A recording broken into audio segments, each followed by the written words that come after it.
Hello guys, welcome back to my YouTube channel. Today we have an amazing guest. Her name is Rarosue Amaraibi. Hello guys. Yes. And so if you're a graduate student, then you should probably stay tuned to the end because she's going to be talking about productivity and time management for grad students. So stay tuned.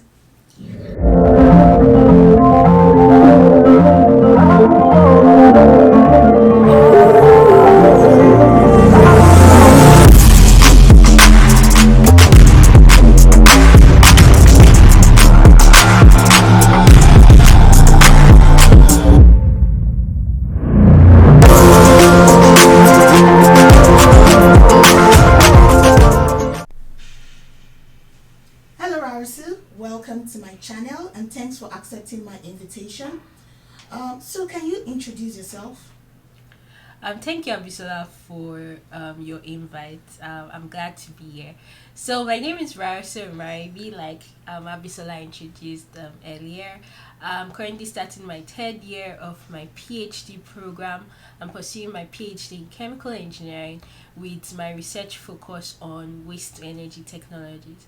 I'm also a YouTuber here on YouTube, and on my channel I film content about graduate school, sustainability education, lifestyle, and finance. Great. So how do you plan and prioritize your task? Like, do you use physical planners or digital planners? Like, what do you use for planning basically?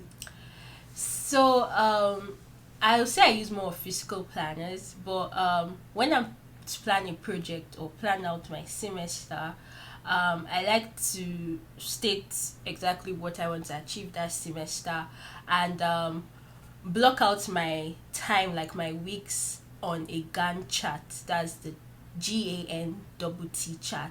So like I block out the time I want to use in achieving like different set goals for that semester. But afterwards I actually plan daily, like when I see my overall goal for like the next 2 weeks or a month and all.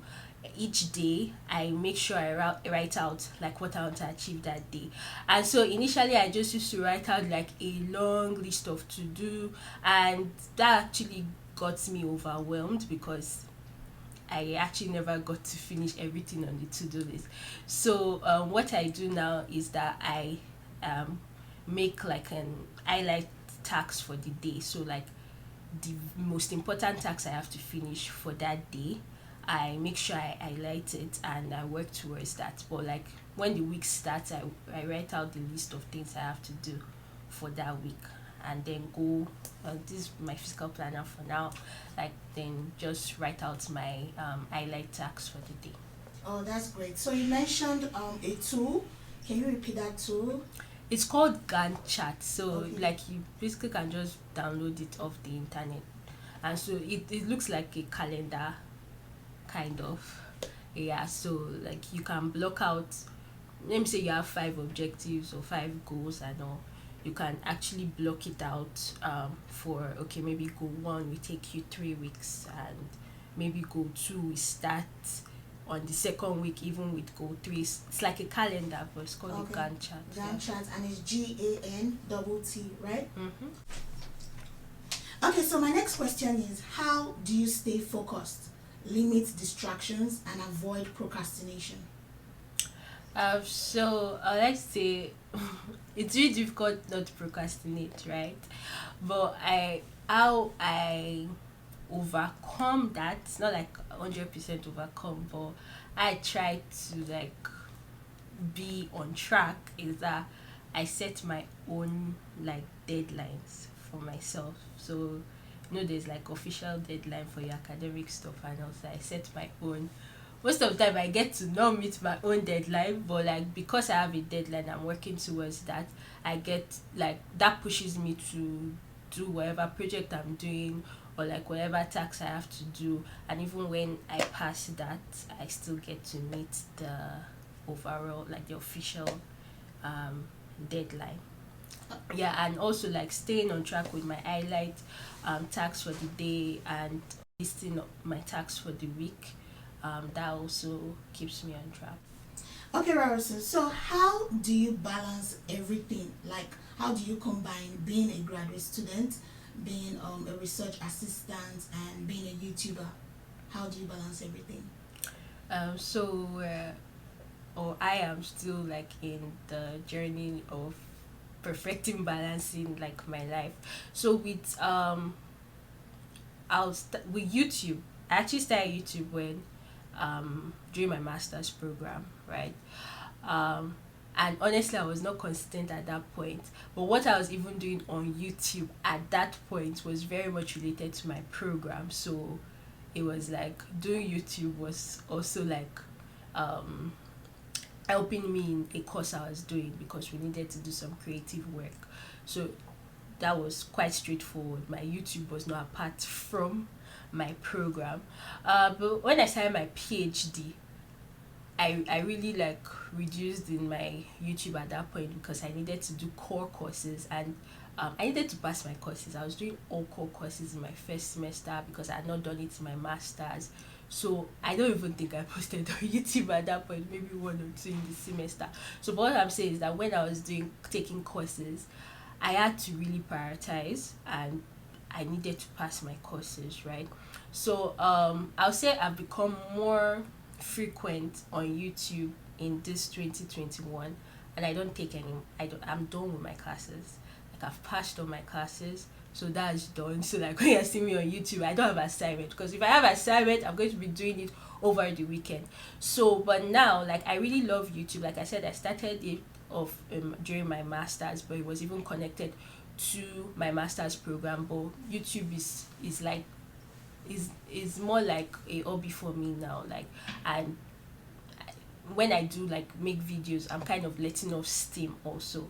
Like so what I do now is that throughout my week, that's for my research because like I said, I'm not taking classes anymore. So I focus on my research from basically Sunday, but let's say Monday to Friday. Then on Saturday, I do my YouTube videos. That's how I balance it for now. Yeah. Okay, which brings me to my next question. How do you manage stress and how do you handle being overwhelmed with tasks? So when I'm getting overwhelmed, so first of all I try to like do my daily highlights. Like in the week I try to list out what I have to do, and because of type of research group I'm in, even if you don't do it personally, you have to do it every week for your professors. You have to tell them what you're going to do that week, so it even just makes it easier. So we always list out what we're going to do in a week in my group. So when I've listed that out, every day throughout the week I try to like meet up to that to-do list by having a daily highlight.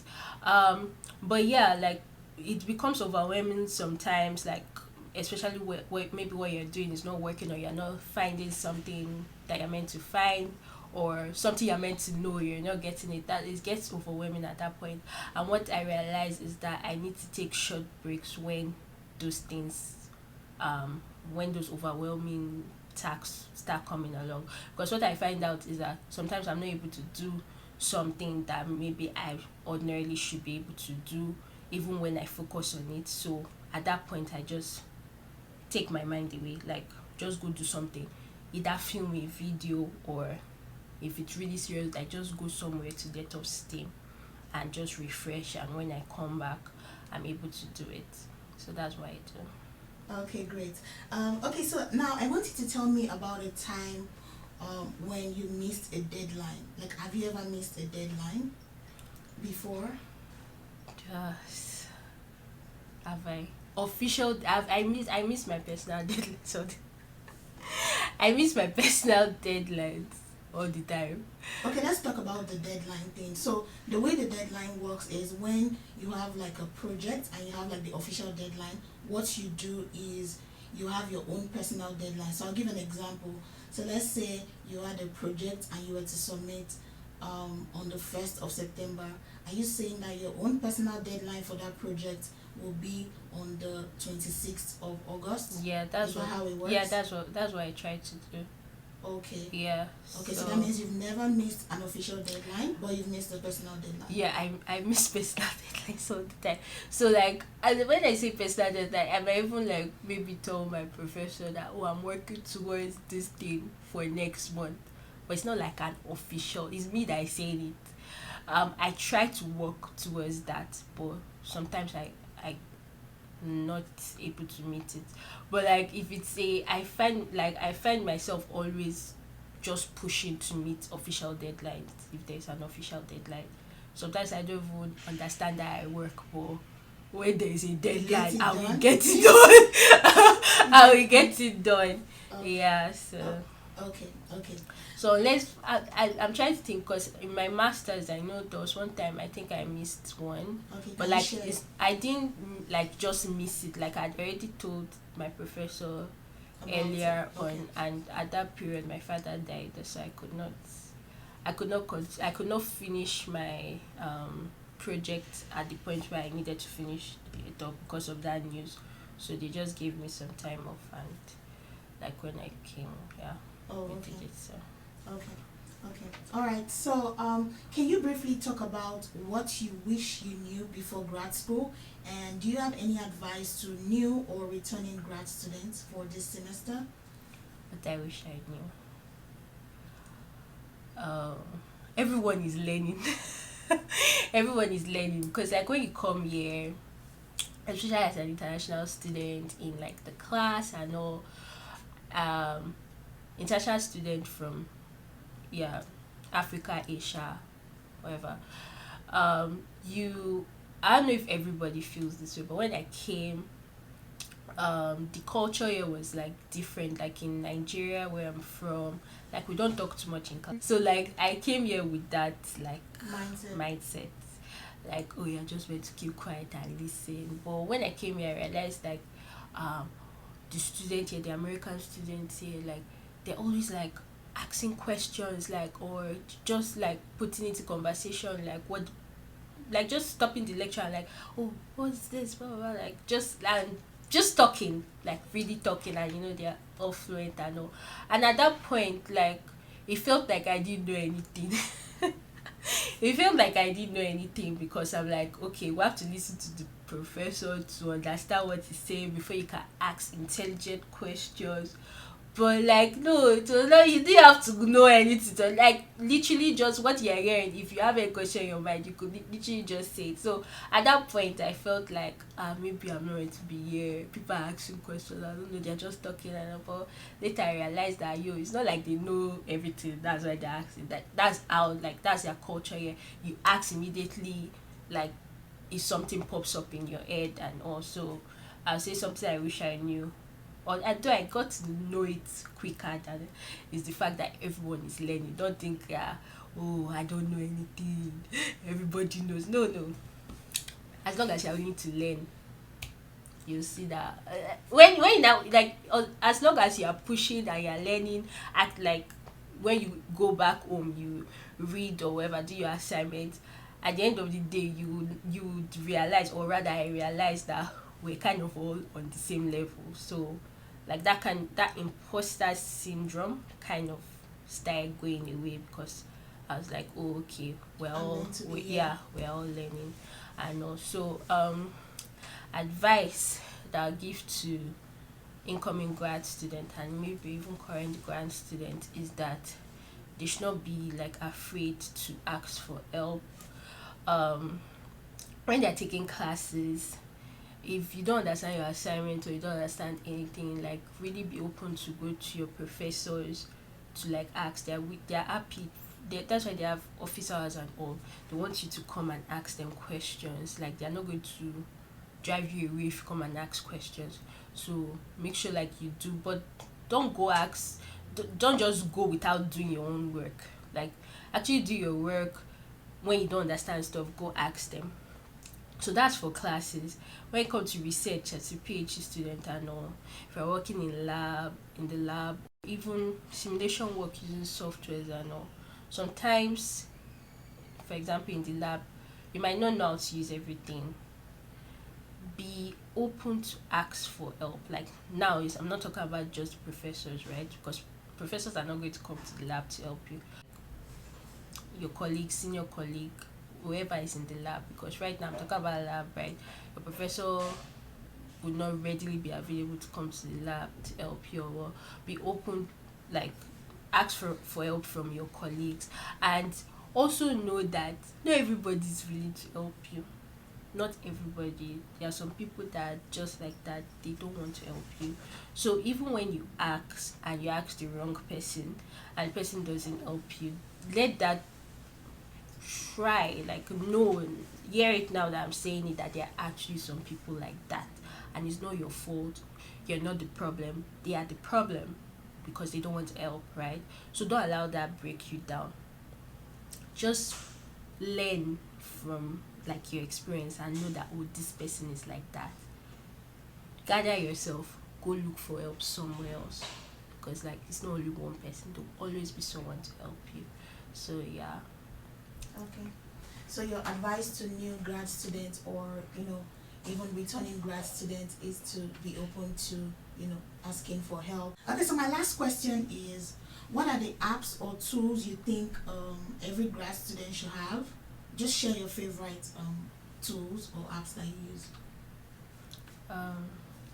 So tool planner.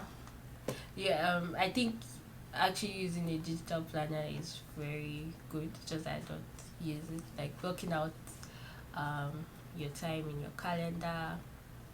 Yeah, that's good. Scheduling, like, just apps to schedule. Like I used to do. I schedule meeting on Zoom if I need to talk, cause like my time is very important. So whatever meeting I'm having, I have to do like proper scheduling. Send out my available time on Doodle, schedule on Zoom.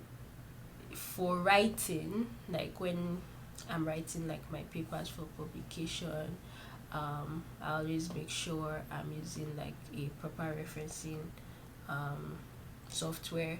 So I started off using Zotero, but in my lab, EndNote is most preferred for publication. So I make sure that I store all of my references on EndNote and use it for citation when I'm writing like my papers. So I'm a chemical engineer, and like we have to do like a lot of figures to explain our data.